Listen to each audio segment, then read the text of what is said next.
Тя е жена на новия заместник-кмет по здравеопазването. Този, който иска да те отстрани от поста.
Невена Станева, приета със съмнение за остър корем.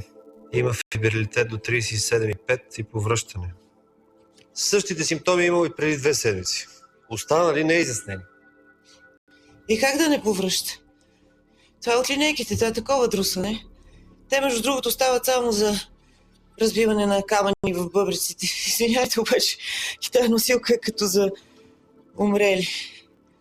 А оня психопат в линейката, гледай сега това, утре ще е синьо.